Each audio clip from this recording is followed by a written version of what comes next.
Question number 2. Mr. X was employed in a company. He retired from services on 1st January 2022 after completing 30 years of service.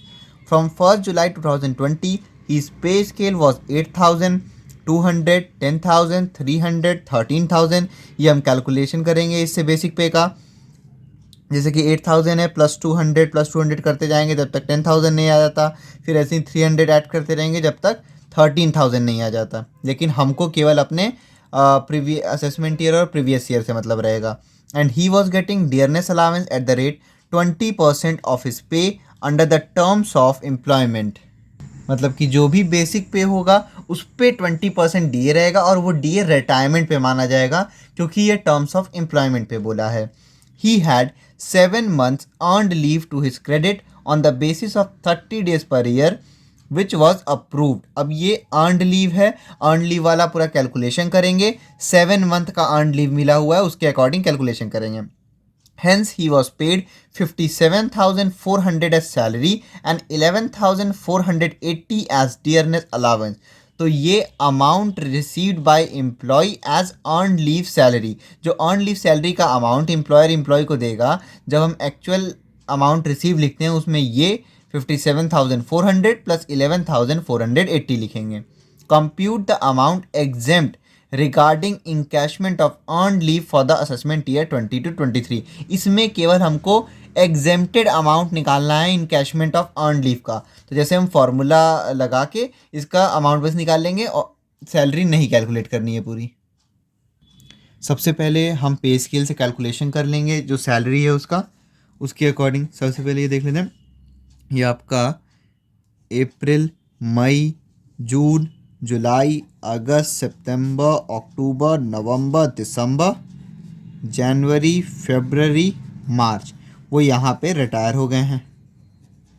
और जब retire होते हैं, encashment of earn leave का जो formula होता है उसमें बेसिक सैलरी एवरेज 10 महीने की निकालनी है, तो इससे प्रीवियस 10 महीने की, तो ये 9 महीने और ये प्लस मार्च, हमको यहाँ से लेकर यहाँ तक की सैलरी निकालनी है, इसी का एवरेज निकालना है।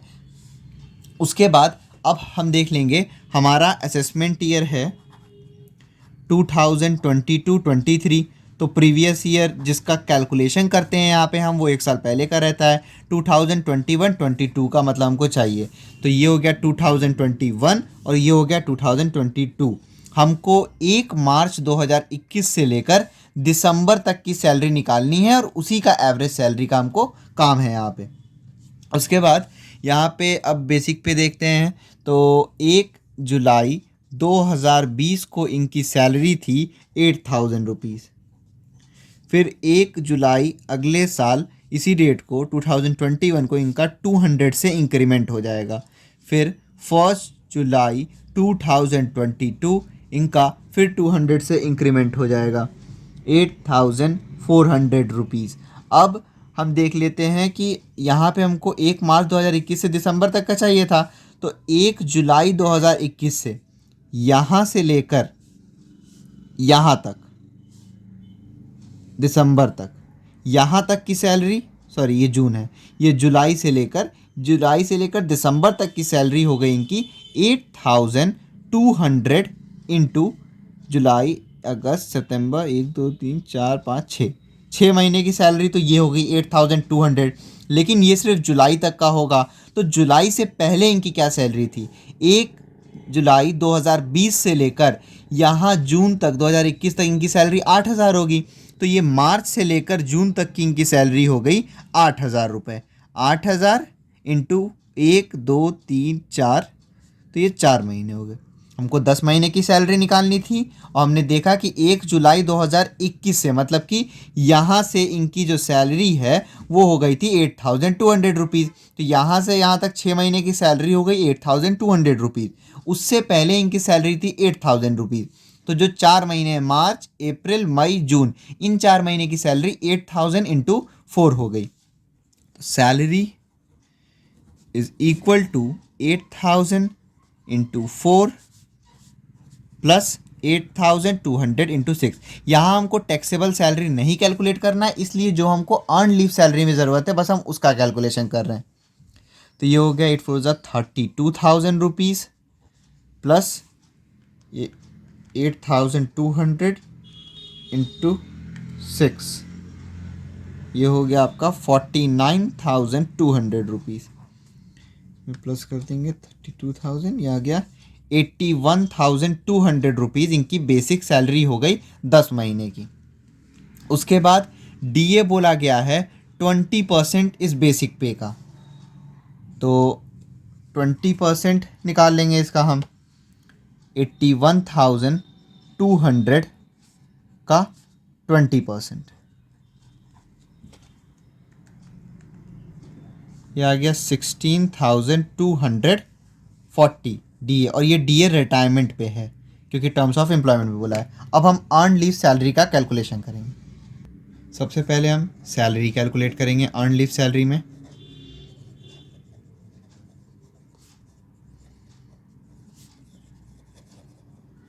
फॉर्मूला होता है इसका बेसिक सैलरी एवरेज 10 मंथ्स की प्लस डीए रिटायरमेंट, ये भी हम एवरेज लेंगे, plus DP plus commission on sales. तो बेसिक सैलरी हमने कैलकुलेट की थी 81,200 रुपीज़।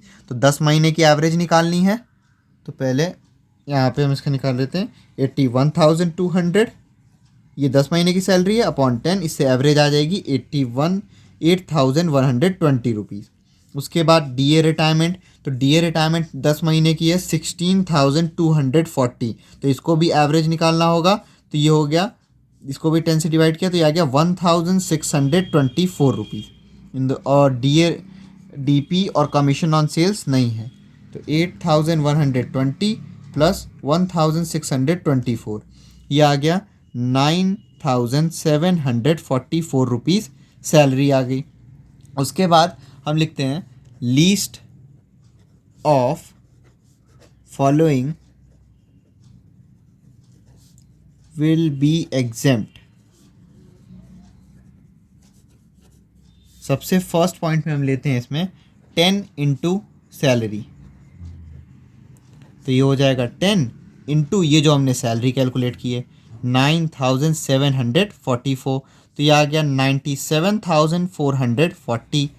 सेकेंड पॉइंट में हम लेते हैं अर्नड लीव जो मंथ में दे रखा है इंटू सैलरी। तो अर्न लीव जो मंथ में दे रखा है क्वेश्चन में वो है 7 मंथ दिया हुआ है अर्न लीव इंटू सैलरी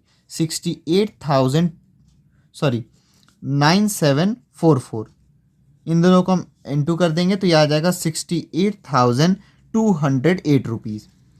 फिर थर्ड पॉइंट में एक्चुअल अमाउंट रिसीव्ड,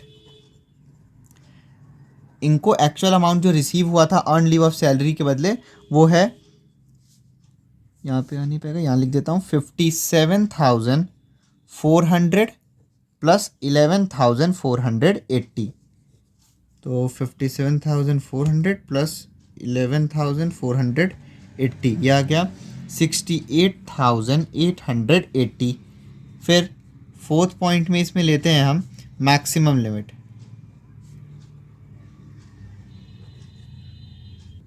जो कि है 3 लाख रुपीज़, ये फिक्स होता है।